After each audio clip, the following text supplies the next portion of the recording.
we try to schedule other community events around the trade shows. So we started a healthcare advisory council, and the genesis of that was that we could meet at HIMSS because all of our healthcare advisory council members are already budgeted to fly in. We might put them up for an extra night or two at a hotel. None of them do it for pay. So, we'll take them out to a nice dinner, spend a day with them in the advisory council meeting, and we schedule that around the HIMSS trade show because they're already going to be there. So that's super economical. And, there's other opportunities to do things like that. If people are going to be in town for HIMSS, another example is Seal Shield's very involved in women in IT.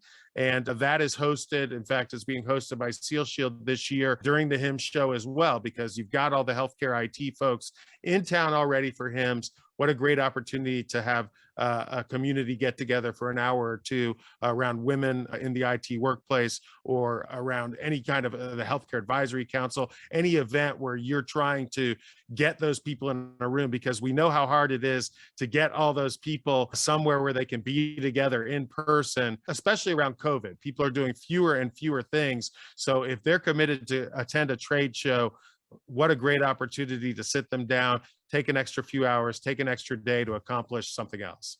When you do these experiences, you've got the pre-show planning to get everything booked, get the right people to attend, but then you've got the post-show follow-up from that. So you've done a big event, you want to make sure that you're getting the ROI from it. So as you know, when we go to a concert, we're going to take the expensive $50 group picture that's done by the professional photographer there. And if we have to buy 20 copies of that, so be it, because that is the memorial. Now that's the giveaway that they remember things by. And if you're really smart and you're on top of your game, you take those pictures and then you tell folks, hey, I'm going to get this framed and send it to you. Where do I send this to? And now you've got that built-in personal follow-up. So you want to make sure that you're not just doing these events, that you've planned them well on the front end, that you execute them well to build those relationships, and that you have the follow-up built into your strategy.